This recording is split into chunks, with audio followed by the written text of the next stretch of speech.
I've heard some people say Green Party's against cars and wants to uninvent the car. That's not true. Personally, I actually like driving a car. But I think we could be a lot smarter about the way we make use of motor cars in the city. I think a decent city in the future will be recognised as one where most people believe they don't need to own a car. And that's good, because in our city, which is a lot of poverty, we're never ever going to be able to provide a car for every family. There will always be people who will be left out of a transport system that's based on the private car. So we'll do better than that. We'll find ways of actually sharing cars. There are things called car clubs, which enable people to have the use of a car without having to own one. And we'll make sure that the streets are based around the needs of other transport users first. Streets will be safe for walking. There'll be less traffic. They'll be safe for people to cycle. People will get the benefit of cycling as a direct point-to-point transport and get the fitness and health benefits of that. So I see a city with fewer cars, possibly a city though with more drivers. The freedom to drive a car when you need one should be much more widely available than it is now. And that's something you don't expect to hear from the Green Party, perhaps. How do we make public transport better for people so that there's a good alternative to using a private car? This is tricky, it's very difficult, but we need to make it happen. One way is what's happened in London, where buses and public transport generally are controlled by the mayor. Now in Liverpool, that's not the case. I would take part of the city deal negotiated by the Labour administration back to government and say, well, we've got a mandate to do things differently. We need you to change that deal. We need you to let us regulate the buses so we can control the frequency and the service and also the fares. And if more people use the buses, that makes the economics of bus travel better. And that in turn can lead to lower fares. We can do something about bus fares. Cycling to school or walking to school is also part of the answer.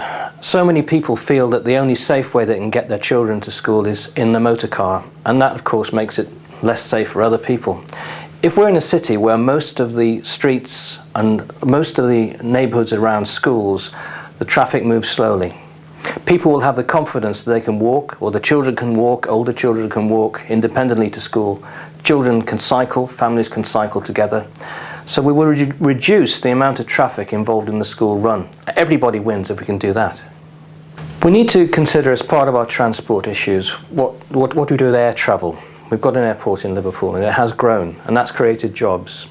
So we don't want to do anything that's going to put that growth at risk precipitately. But I think gradually the airport will need to change. It'll need to change partly because we're going to see less flying over the future years, partly because of the climate effects of air flight, partly because of the resource constraints of air fuel, the peak oil phenomenon. Air flight is going to get more expensive whether we like it or not.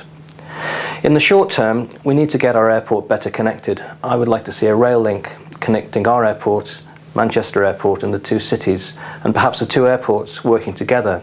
I'd like to see long-haul Atlantic traffic concentrated in Liverpool and move away from the low-cost holiday traffic, which I think is going to be the first element of traffic to dry up as the economics of airports and air travel starts to contract.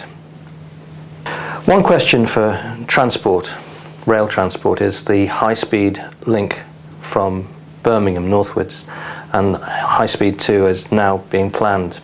Actually, I see this as a threat to Liverpool's prosperity. And the reason it's a threat for us is because Manchester is planned to get the link first. Liverpool is planned to get the link maybe or maybe not at all, and certainly not for a long time afterwards.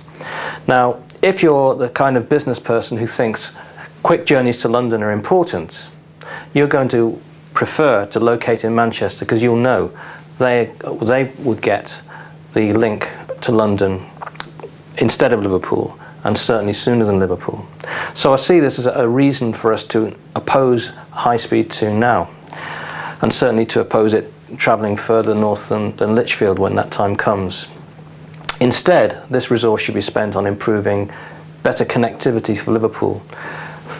Liverpool and other cities need to be better connected to each other. Liverpool used to have direct rail services to Scotland. It doesn't have that now. It used to have direct rail services to the south coast of England for holidays. It doesn't have that now. And these are better these are better ways to spend what are going to be very scarce resources on infrastructure projects like rail. So HS2 is not good for Liverpool, and I oppose it.